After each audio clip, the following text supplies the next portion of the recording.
Imagine a night so dark, so pivotal, that the fate of an empire rests on the shoulders of a handful of brave men. Tonight, we journey back to the heart of World War I, to the treacherous waters of the Dardanelles Strait. This isn't just a story of war. It's a tale of courage, strategy, and a single, audacious act that would echo through history. This is the story of the Nusret Minelayer and the night that changed everything. The year is 1915. The world is engulfed in the Great War. The Allied powers, primarily Great Britain and France, have set their sights on a prize of immense strategic value, Constantinople, the capital of the Ottoman Empire. Their plan seems straightforward. A massive naval fleet, the most powerful the world had ever seen, would force its way through the narrow Dardanelles Strait, bombard the capital, and knock the Ottomans out of the war. On paper, it was a sound plan. The Ottoman defenses were seen as antiquated, their forces stretched thin. The Allies were confident. Their fleet, a formidable armada of battleships and cruisers, had been systematically shelling the Ottoman forts lining the strait for weeks. Victory felt inevitable, a matter of when, not if. The Ottoman defenders, however, were far from broken. They were resilient, fighting with a fierce determination to protect their homeland. But they knew that their coastal artillery alone might not be enough to stop the relentless naval onslaught. They needed an edge, a surprise that could turn the tide in their favor. And that surprise was being prepared in the shadows, aboard a small, unassuming ship named Nusret. Let's meet our protagonist. The Nusret. She wasn't a mighty battleship or a sleek cruiser. In fact, she was a small, German-built minelayer, just over 40 meters long. Her name meant Help of God, a fitting name for the mission she was about to undertake. In the grand scheme of the Allied naval power, she was a minnow swimming among sharks. But within this small vessel lay the potential to deliver a decisive blow. Her captain was Lieutenant Dardanelles Bay, and the operations commander was Major Nusret Bay.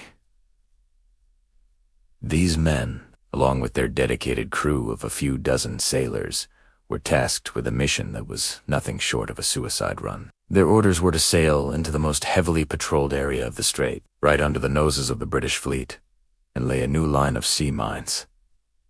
This wasn't just any area. It was Erenköy Bay, a wide basin on the Anatolian side of the strait that the Allied ships were using as a maneuvering area after bombarding the Turkish forts. It was a space they considered safe. The night of March 7th, 1915, descends. A heavy fog cloaks the Dardanelles, a blessing from nature for the clandestine mission. Under this veil of secrecy, the Nusret prepares to set sail. On her deck, secured in wooden boxers, are Beintese's German-made contact mines. Each one is a sphere of steel, packed with explosives, a deadly surprise waiting for the hull of an unsuspecting warship. The atmosphere on board is thick with tension.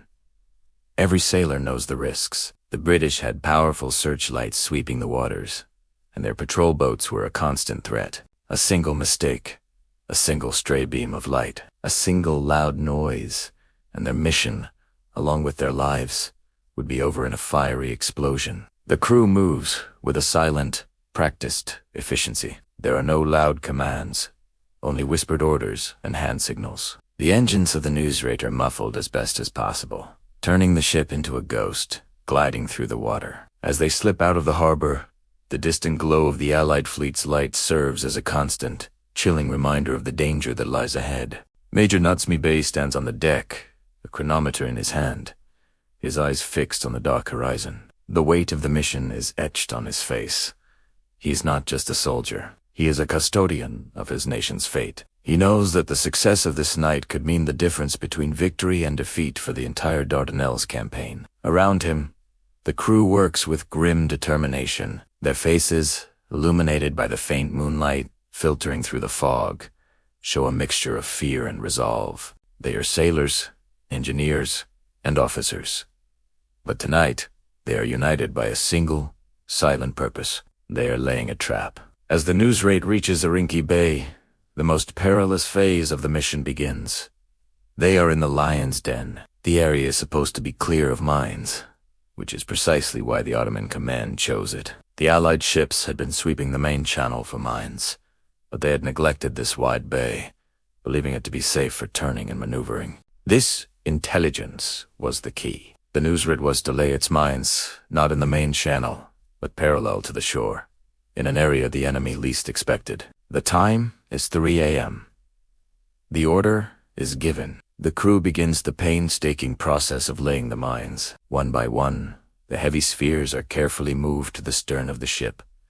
The process is slow and deliberate. Each mine is gently released, sliding down a ramp and into the cold, dark water. The only sound is the soft splash as the mine enters the sea, a sound that seems deafening in the profound silence of the night. The sailors watch as the ripples spread and then vanish. The mine now hidden beneath the surface, tethered to its anchor. Waiting, they watch the distant lighthouses on the Anatolian coast, steady beacons in the darkness as they chart their course. Ottoman inscriptions adorn the mines, a final mark of defiance from their creators. Major Nusret Bay checks his chronometer again and again, ensuring each mine is dropped at the precise interval to create the perfect, invisible barrier. The tension is almost unbearable. At any moment, a searchlight could lock onto them. A patrol boat could appear from the fog. Every shadow seems to hold a threat. Finally, the last mine, number 26, is brought to the stern. This is the moment, the culmination of all the planning, all the risk. The crew gathers, their eyes on the final piece of their deadly puzzle. With a quiet push, it slides into the water. A final splash, and it's done. The trap is set. The 26 mines now form a new 11th line of defense where the Allies believed there was none. Their mission complete, the Nusret turns back towards the safety of the Ottoman-controlled shore. The journey back is just as dangerous. They must navigate the same perilous waters, but now with a sense of relief mixed with the lingering fear. As dawn begins to break, the little mine layer, shrouded in mist, slips back into its harbor, its mission accomplished in complete secrecy. No one on the Allied side had seen a thing. They had no idea that the strategic landscape of the Dardanelles had been irrevocably altered during the night. The crew of the Nusret had returned, their hearts pounding with a silent excitement. They had done the impossible. 10 days pass. March 18th, 1915, arrives. It is the day the Allies have chosen for their final, decisive push. A fleet of 18 battleships, supported by cruisers and destroyers, enters the strait with overwhelming confidence.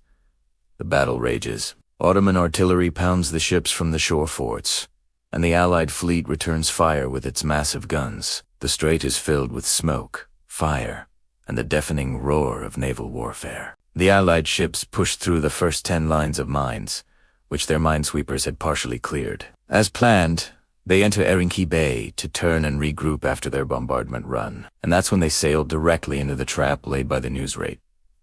The first victim is the French battleship Bouvet. It strikes a mine and sinks in less than 2 minutes, taking over 600 of its crew with it. The Allies, in the chaos of battle, assume it was hit by a shell or a torpedo. Then, the British battleship HMS Irresistible hits a mine. It is crippled and later sinks. Shortly after, HMS Ocean suffers the same fate. It too strikes one of Nusret's hidden mines and is abandoned, sinking into the depths of the strait. Panic and confusion grip the Allied command. In a matter of hours, 3 of their most powerful battleships are gone.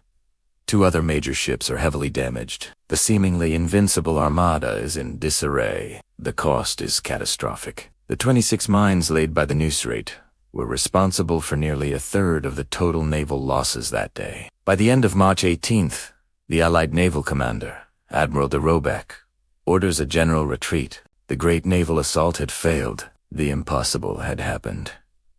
The Dardanelles were, for now, impassable by sea. This stunning defeat forced the Allies to change their entire strategy, leading to the infamous Gallipoli land campaign, a bloody and brutal struggle that would last for another 8 months. The small mine layer Nusret, with its 26 mines and its courageous crew, had achieved one of the most decisive naval victories of World War I. It was a testament to the power of bold strategy, flawless execution, and incredible bravery against overwhelming odds. The historic night of March 7th proved that sometimes the smallest players can make the biggest impact. The story of the Nusret is more than just a military account. It's a powerful reminder that history is often shaped not by the mighty, but by the determined. Thank you for joining us on this journey back in time. If you found this story as fascinating as we did, don't forget to like, subscribe, and hit that notification bell for more tailies from the annals of history. See you in the next video.